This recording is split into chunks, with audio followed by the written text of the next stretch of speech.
অসহায় মানুষগুলি যে চিকিৎসার জন্য অনেক সময় অপারেশনের প্রয়োজন হতো, অত পচন ধরেছে, সে হাতও কেটে ফেলতো, আঙ্গুল কেটে ফেলতো, ব্লেড দিয়ে কেটে ফেলতো, এই যে রক্ত বের হতো এবং সে শেখা এবং এই যে ব্লেড ছুরি দিয়ে কাটাছেঁড়া রোগীরা যে কষ্ট পেত, আর্তনাদ করত, এই মাদকাসক্ত মিল্টন পৈশাচিক আনন্দ উপভোগ করতেন।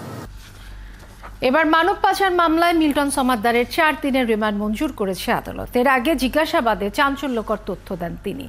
হাসপাতালে রোগী না পাঠিয়ে অসহায় বৃদ্ধ মানুষকে অপারেশনের নামে ব্লেড দিয়ে নিজেই কাটাছেঁড়া করতেন মিল্টন সমাদ্দার। দিনের পর দিন টর্চার সেলে এমন কাজ করলেও স্ত্রী একজন নার্স হয়েও প্রতিবাদ করেনি বলে জানান গোয়েন্দা পুলিশ প্রধান। মহিম মিজানের রিপোর্ট। রবিবার গোয়েন্দা পুলিশের কার্যালয়ে জিজ্ঞাসাবাদের জন্য ডাকা হয় মিল্টনের স্ত্রী মিতু হাওলাদারকে। কয়েক ঘন্টা জিজ্ঞাসাবাদের পর 1, 2, 3 ঢাকায় জমি জিতে নিন 100% ক্যাশব্যাক সহ 20 কোটি টাকার পুরস্কার।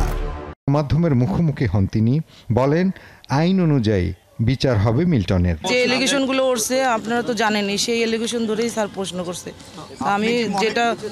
আমি বলতে পারিনি কিছু, কারণ আমি কিছু জানি না। এরপর রিমান্ডের বিষয়ে কথা বলেন গোয়েন্দা পুলিশ প্রধান। জানান মিল্টন সমাদ্দারের আশ্রমে টর্চার সেল করে বৃদ্ধ মানুষদের নিয়মিত নির্যাতন করত। কেউ অসুস্থ হলে তাদের ধারালো ব্লেড দিয়ে নিজেই অপারেশন করত।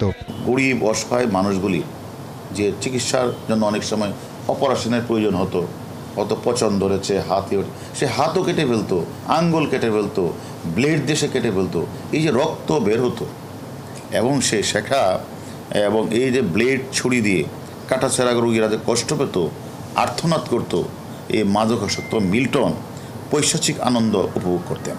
গোয়েন্দা প্রধান জানান আশ্রমে রেখে যাওয়া মানুষদের খোঁজ নিতে গেলে বেধড়ক মারধর করত স্বজনদের। নিজে জাল মৃত্যু সনদ তৈরি করার কথাও স্বীকার করেছে মিল্টন। টর্চার সেলে যে সে মানুষগুলিকে যে পিঠাতেন, সে তাদেরকে বানর অভিহিত করতেন এবং তাদেরকে পিটিয়ে সে নিস্তেজ করতেন। এইগুলি আসলে শুনতেও খারাপ লাগে।